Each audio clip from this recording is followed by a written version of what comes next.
Hello everyone, and welcome back to Unbound Learners Pre-K. My name is Nina. What's your name? It's nice to meet you. Let's sing our good morning song together. Stretch your arms out like airplane wings. Let's fly to one side, fly over to the other side, fly back to the middle, and now take your airplane wings into a big circle in front of you like this. Stretch the circle up over your head, and let's stretch on one side. Nice stretching. Let's go over to the other side, and one more stretch up at the top. Now it's time to sing together. Good morning, dear earth. Good morning, dear sun. Good morning, dear rocks and flowers everyone. Good morning, dear beast and birds in the trees.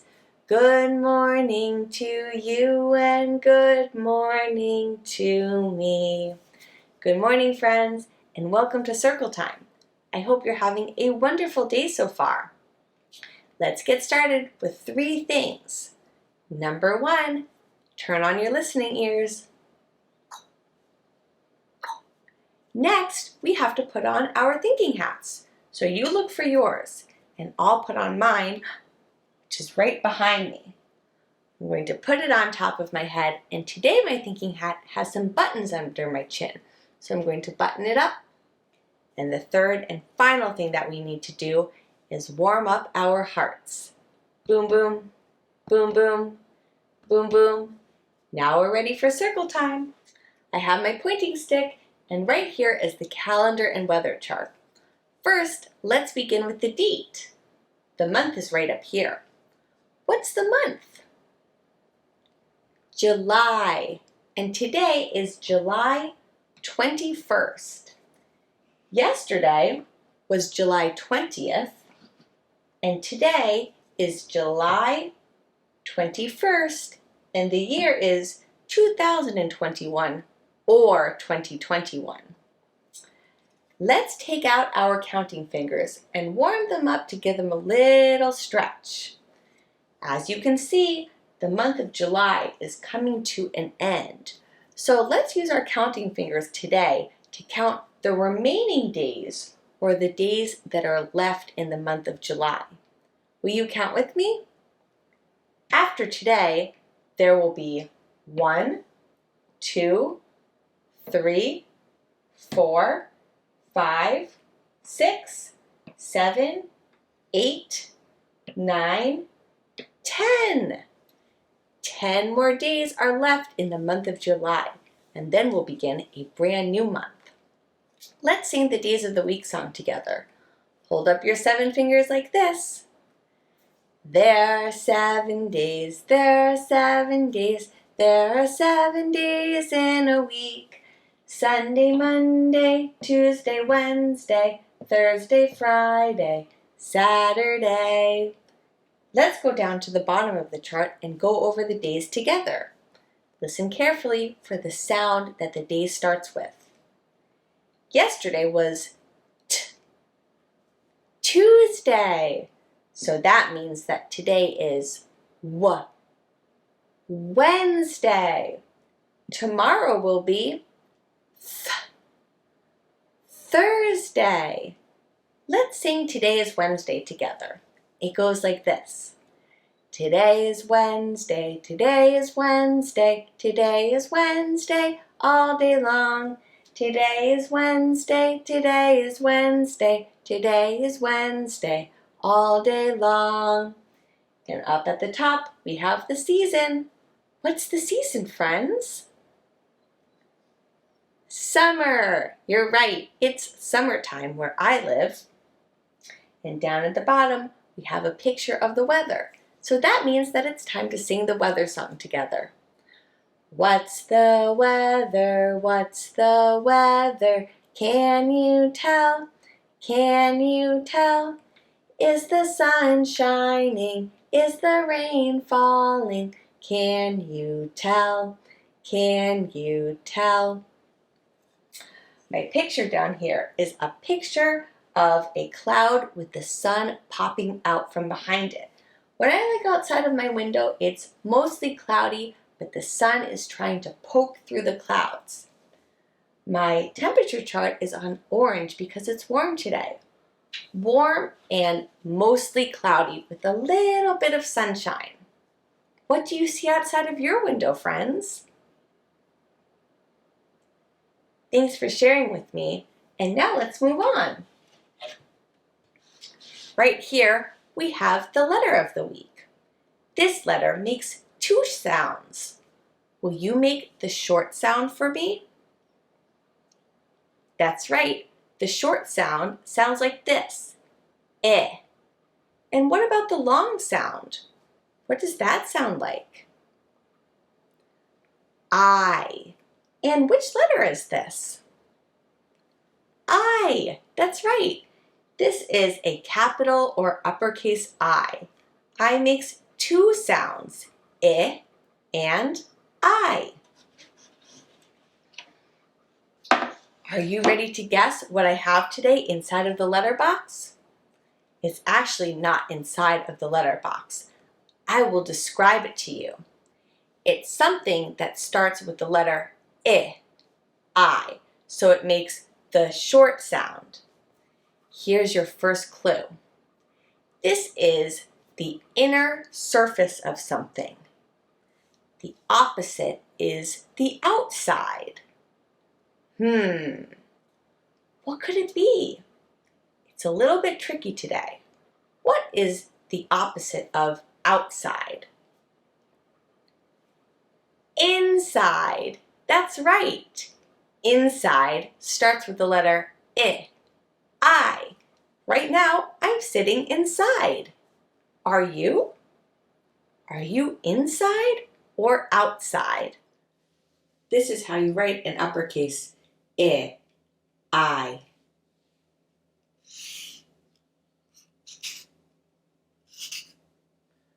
One more time.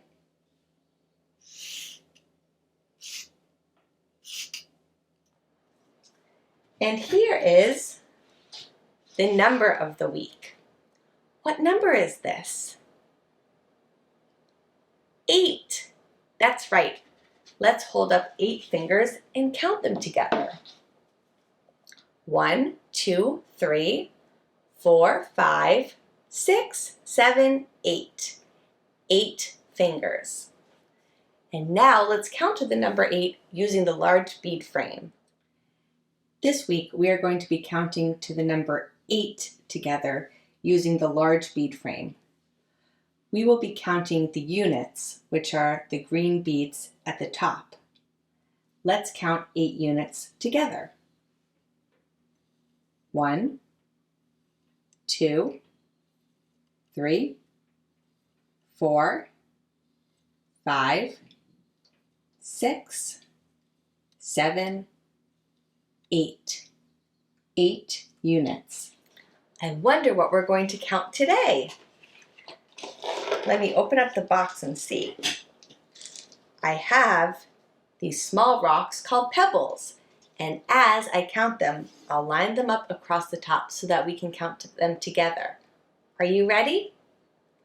1, 2, 3, 4, 5, 6, 7, 8. 8 pebbles.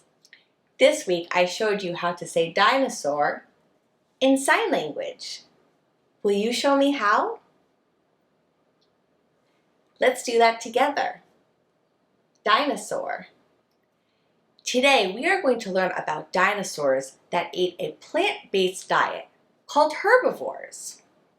A dinosaur that was a herbivore had wide, flat teeth that were especially made for chewing through and mashing up tough vegetation. Let's begin with this dinosaur right here. This is called a stegosaurus, which means roofed lizard. And as you can see, a stegosaurus has these bony plates that ran along its back, which may have been used to keep predators away. Although a stegosaurus was very large, it was pretty slow and also had a brain that was about the size of a plum. So in order to defend itself from predators, the Stegosaurus used the spikes on its tail. Next we have a Brachiosaurus, which means arm lizard. The Brachiosaurus walked on 4 legs, but the front 2 legs were longer than the back 2 legs.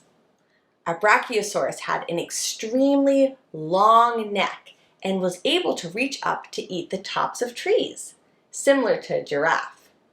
Scientists also believe that a Brachiosaurus spent a lot of time in the water. This is one of the heaviest and tallest dinosaurs. And the final herbivore that we'll be talking about today is a Parasaurolophus, which means near-crested lizard. These dinosaurs are known for the crest that comes from the back of its head, which was used for communicating with other members of the herd. A Parasaurolophus was able to walk on all 4 legs or run on its hind legs and can also swim to avoid danger. Today we only talked about 3 plant-eating dinosaurs, but there are so many more that you can learn about independently. Let's move on to our work. For today's work, we are going to be excavating or removing the dinosaurs from the frozen egg. So for this work, you will need some small dinosaur or animal figurine and some balloons. Now the first thing to do is stretch out the balloon a little bit, and I'm going to take the Stegosaurus, and you can have your grown-up help you put the little dinosaur or the animal of your choice into the balloon like this. So as long as it fits inside, this should work. So the Stegosaurus is inside of this balloon. Now let's do the same thing with the Parasaurolophus. I'm going to stretch out the balloon.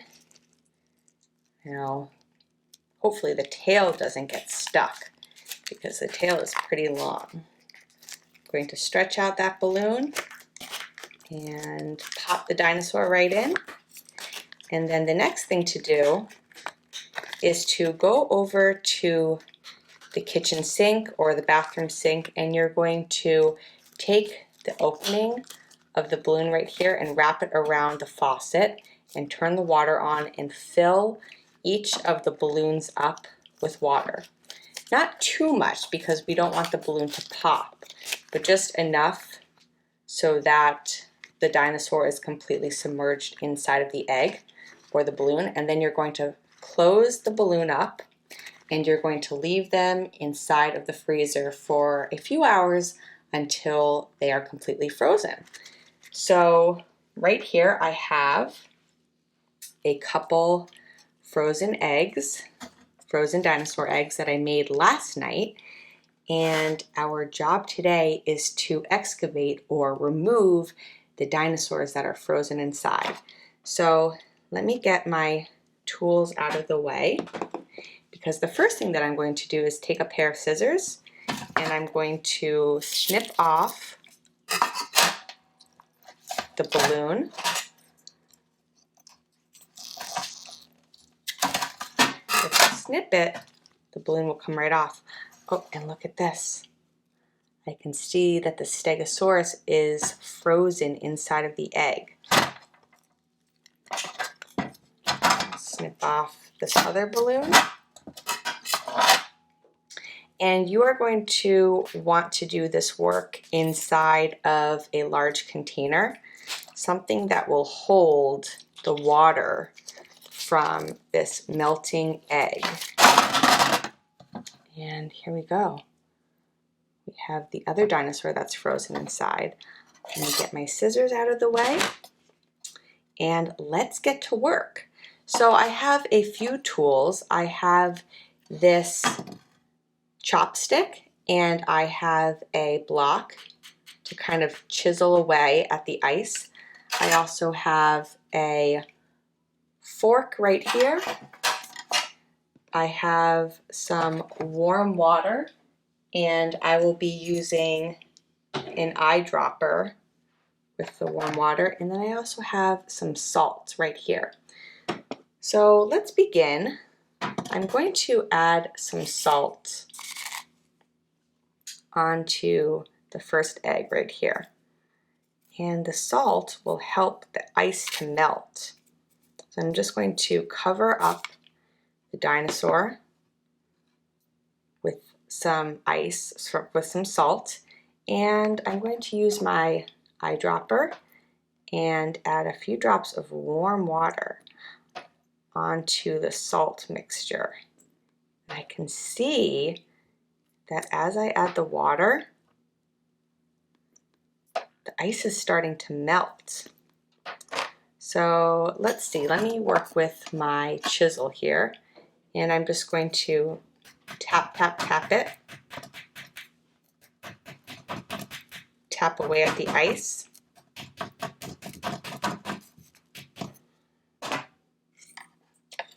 Add some more water. I can see that the dinosaur's tail is starting to stick out right now, so maybe I will chisel in this spot. Hammer away. So you can use all the different tools that you have, and you can work at excavating your dinosaur and freeing the dinosaur from the frozen egg. Let's get back to circle time. Welcome back to circle time, friends. Before we go, I have a song to share with you. Get your counting fingers ready. 1 little, 2 little, 3 little dinosaurs, 4 little, 5 little, 6 little dinosaurs, 7 little, 8 little, 9 little dinosaurs, 10 little dinosaurs. Would you like to sing the song with me? And you can help count. Are you ready? 1 little, 2 little, 3 little dinosaurs, 4 little, 5 little, 6 little dinosaurs, 7 little, 8 little, 9 little dinosaurs, 10 little dinosaurs. Thanks for learning with me today. If you haven't already, please subscribe to my channel, give my video a thumbs up, and find me on OutSchool for my live and interactive summertime classes. You can also support my channel by checking out my Patreon page and gain access to bonus features for your child. We have one more song to sing before we go. Can you wave goodbye like this? Goodbye, friends. Goodbye, friends. Goodbye, friends. I'll see you next time. Have a great day, everyone, and I'll see you tomorrow.